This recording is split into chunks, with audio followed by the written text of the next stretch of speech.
ট্ৰেন্সফাৰৰ দায়িত্ব এতিয়া মেচিনে ল'ব। লাহে লাহে মন্ত্ৰী MLAৰ পাৱাৰে নাথাকিব ট্ৰেন্সফাৰ কৰাৰ। যেনেকৈ ATMত টকা লওঁ তেনেকৈ ট্ৰেন্সফাৰ খুজিলে কম্পিউটাৰত এপ্লিকেশ্যন দি দিম, কম্পিউটাৰে ট্ৰেন্সফাৰ দিলে দিব, নিদিলে নাই। চাকৰি পোৱাৰ লগে লগে আমি ট্ৰেন্সফাৰৰ চিন্তাত নামি যাম। আজিতো চাকৰি হ'ল, এপইণ্টমেণ্ট পোৱাৰ পিছতে দেখিলোঁ যে মোৰ ঘৰ লখিমপুৰ, চাকৰি পালোঁ গোৱালপাৰাত। অহা 2 বছৰ এই কামটোতে লাগি থাকিম যে কেনেকৈ মই লখিমপুৰ গৈ পাম।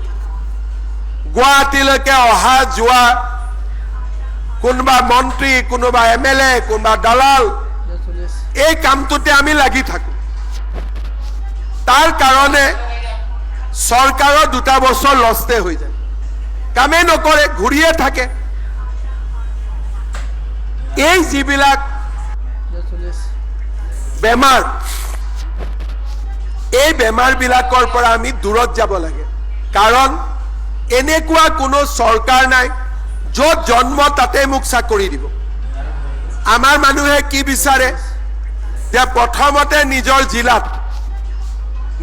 জিলাত চাকৰি হোৱাৰ পিছত নিজৰ ব্লকত, আৰু পাৰিলে নিজৰ গাঁওখনত, আৰু লাষ্টত গৈ গৈ ঘৰতে হ'লে আকৌ ভাল, মাজে মাজে অলপ অফিচত গৈ থাকিব পাৰোঁ, মাজে মাজে গৈ থাকিব পাৰিম।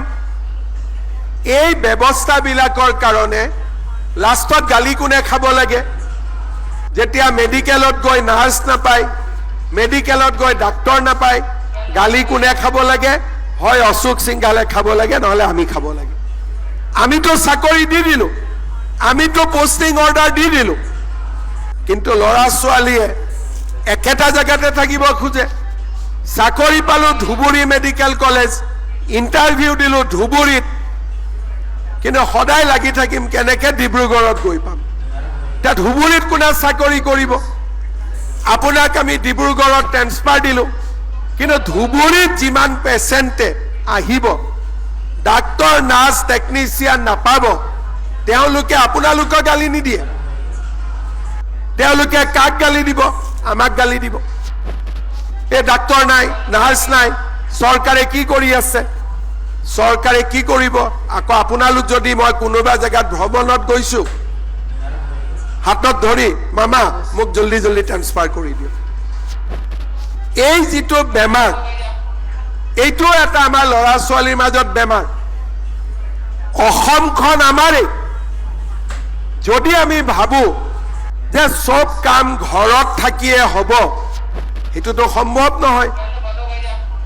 আমি যেতিয়া সুযোগ পাম ট্ৰেন্সফাৰ আমি ল'ম, কিন্তু প্ৰথম দিনাৰ পৰাই, এই মাত্ৰই অলপ পিছতে আপোনালোকে এপইণ্টমেণ্ট লেটাৰ পাব। যাৰ যাৰ পোষ্টিং ভাল নহ'ব, ভাল মানে ঘৰৰ পৰা অলপ দূৰত হ'ব, লগে লগে মোবাইলত মাৰা আৰম্ভ হৈ যাব, কাৰ কেনেকৈ কি কৰিব পাৰোঁ। এই বেমাৰটো আমি ওলাব লাগিব। সেইকাৰণে এতিয়া আমি কি কৰিছোঁ যে গভৰ্ণমেণ্টৰ ট্ৰান্সফাৰ এটা আমি পৰ্টেলৰ জৰিয়তে কৰিছোঁ যে আপুনি ক'ত আহিব, আপুনি ক'ত যাব, দুজনৰ মাজত ট্ৰান্সফাৰ কৰি লওক, আমাৰ কোনো আপত্তি নাই। কিন্তু চৰকাৰক তাৰ মাজত নাটানিব। কোনোবা ডিব্ৰুগড়ত আছে, কোনোবা ধুবুৰীত আছে, নিজৰ ভিতৰত ট্ৰান্সফাৰ কৰি লওক। তাত আৰু চৰকাৰৰ কাম কোনো নাথাকিব। কিন্তু চৰকাৰক ডিব্ৰুগড়তো নাৰ্ছ লাগিব, ধুবুৰীতো নাৰ্ছ লাগিব।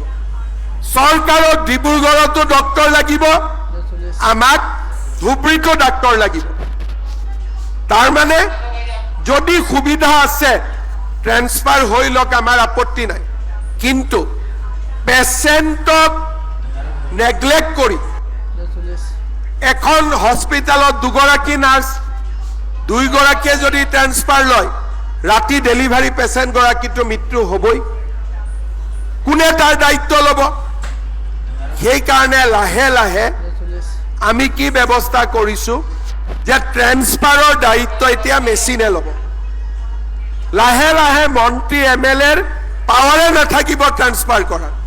যেনেকৈ ATMত টকা লওঁ, তেনেকৈ ট্ৰেন্সফাৰ খুজিলে কম্পিউটাৰত এপ্লিকেশ্যন দি দিম, কম্পিউটাৰে ট্ৰেন্সফাৰ দিলে দিব, নিদিলে নাই। জাগা থাকিলে ট্ৰেন্সফাৰ দিব, জাগা নাথাকিলে নমস্কাৰ এটা ওলাই আহিব যে তাৰমানে আৰু ইয়াত সুবিধা নাই। কাৰণ আমি অসমখনক ধুনীয়া কৰিবই লাগিব।